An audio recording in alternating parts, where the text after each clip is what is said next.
KBI KBE itu untuk apa?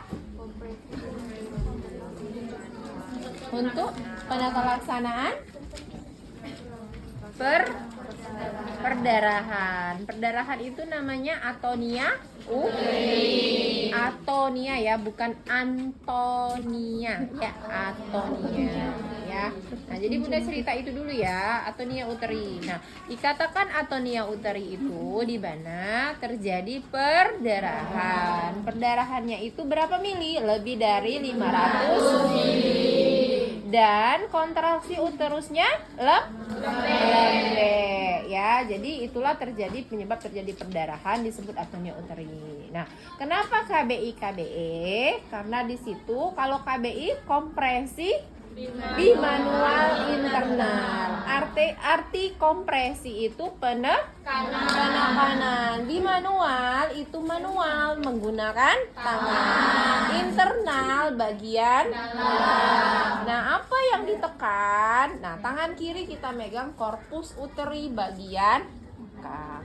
Nah, tangan kanan menekan apa? Fornix anterior mengarah ke krania anterior. Jadi didorong, ditekan. Nah, nanti kita belajar itu ya. Kalau KBE eksternal. Tangan kirinya tetap korpus uteri bagian belakang, tangan kanannya antara pusat dan simfisis. Nah, nanti kalau nggak berhasil lagi dilakukan namanya pemasangan kondom kateter ya. Kondom kateter dipasang sama tampon vagina. Tahu kan tampon vagina?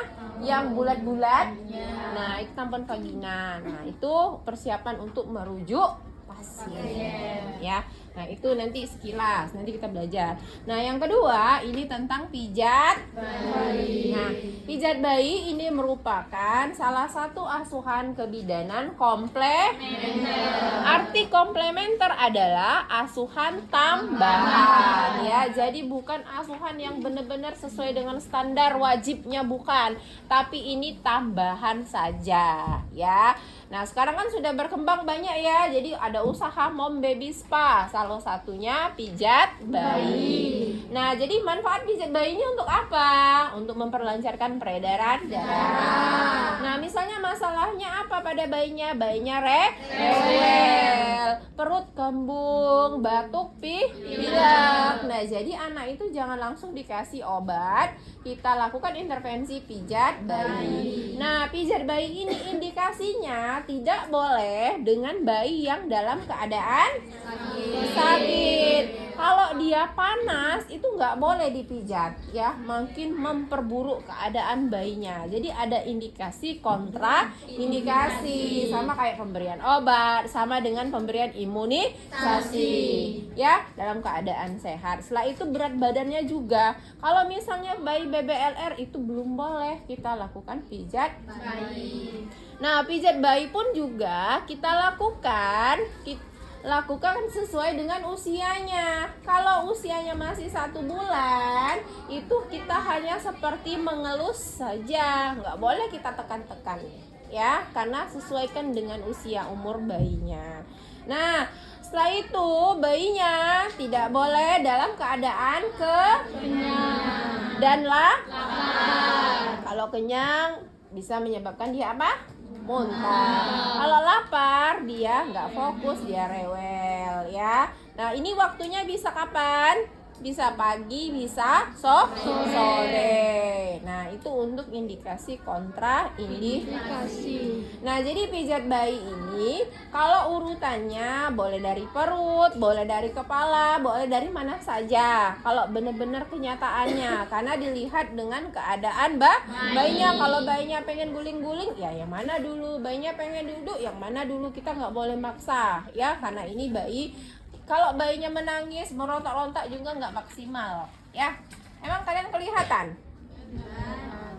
Serius? Iya, Bunda. Kelihatan? Nah, jadi yang pertama kita mulai dari perut. Inform konsen terlebih dahulu ya. Tadi inform konsennya?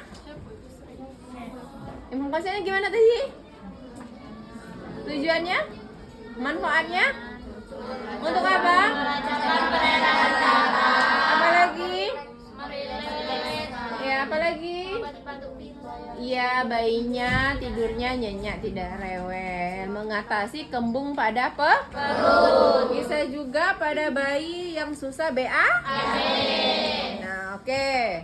Setelah itu persiapan alat-alatnya apa?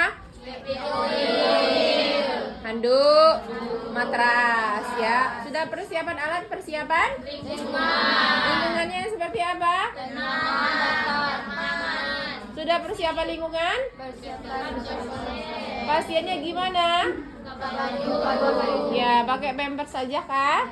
Sudah persiapan pasien?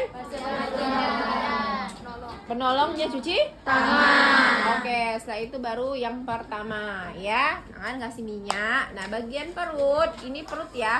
Karena ini boneka kan kecil. Jadi bayangkan ini perut, ini dada. Jangan perut kalian sampai ke dada-dada ya. Ini bayinya kecil ya, boneka. Nah, jadi perut itu yang pertama dari atas ke bawah. Nah, oke. Setelah itu, ini termasuk I kan? L-nya 7 terbalik. Emang kelihatan? 7 terbalik. Terus U-nya U terbalik. Oke, coba lagi. Ini ada namanya sun moon. Ya. Coba berdirilah. Kelihatan nggak ya? Nah, dari kanan sun moon ini seperti ini. Yang kirinya ngikut. Ya. Kita tengok. Bisa? Kanan dulu. Tangan kanan putar ke arah ke kanan, tangan kiri ngikut ke arah kanan. Oke? Itu namanya sun moon. Nah, oke, ini bagian perut. Sudah perut, kemana lagi? Ke dada. Ke dada seperti membuka lembaran buku. Oke, sudah dada, menyilang. Oke, ini supaya dia tidak sesak. Nah, yang perut tadi tidak kembung. Oke, sudah itu lengan dari atas ke bawah. Nah, ini atas ke bawah. Setelah itu seperti memeras. Oke, setelah itu punggung dari atas ke bawah. Setelah itu melingkar. Setelah itu telapak dari atas ke bawah. Setelah itu melingkar. Setelah itu jari-jari. Ih, kalau Cak ini pintar. Ya, jangan pas kaca ini ya. Ya, jangan menyerah. Bun, maaf aku menyerah. Nah, itu. Yo, yang sering menyerah tuh siapa lah, Dak? Oke. Dah, sama tangan sebelah kiri juga. Ya, dari atas ke bawah. Memeras. Oke, sama. Kaki pun juga sama. Ya, yang nggak tahu silakan bertanya. Nah, itu melingkar-lingkar. Ya semangat kan Dak Dinas. Bentar lagi tingkat 3, bentar lagi tamat. Oke. Jadi kakak tertua. Terus ini ya. Punggungnya ya, punggung kaki melingkar-lingkar, terus telapak kaki melingkar-lingkar di jari-jari. Oke, ini di kaki sudah. Sudah di kaki kemana lagi ya? Punggung dulu apa wajah? Wajah ya. Wajah ini bagian kening. Kening dulu. Sudah kening bagian alis. Sudah alis, senyum satu ya di dekat mata atau hidung ya. Nah, senyum ke arah pelipis, senyum satu. Senyum dua di bawah hidung. Senyum 3 di dagu. Oke, itu ada 3 senyum. Oke, yang pertama tadi apa? Kening. Sudah kening alis, senyum 1, senyum 2. Oke, yang terakhir. Nah, yang punggung ini dari sini dulu. Nah, seperti ini ya. Setelah itu dari atas ke bawah. Nah, boleh juga ada yang seperti ini juga boleh. seperti ini juga boleh. Ya, kan pokoknya kalau kita dipijat itu pasti enak kan? Nah, udah itu dipijat bayi. Ada pertanyaan di sini? Yang menggayuh. Oh, lupa. Nah, jadi mengayuh sepeda ini sudahkah? Kaki. Nah, jadi yang pertama itu kakinya ditekuk ngarah ke perut. Nah, inilah yang untuk mengatasi konstipasi ya. Setelah itu seperti ngayuh sepeda. Nah, pantesan Bunda ada yang kurang tadi. Nah, sudah ini ya, ini gampang ya. Ini termasuk yang gampang, tapi jangan anggap remeh ya. Kalau nganggap remeh kadang-kadang lupa. Nah, yang ini baru yang susah ya.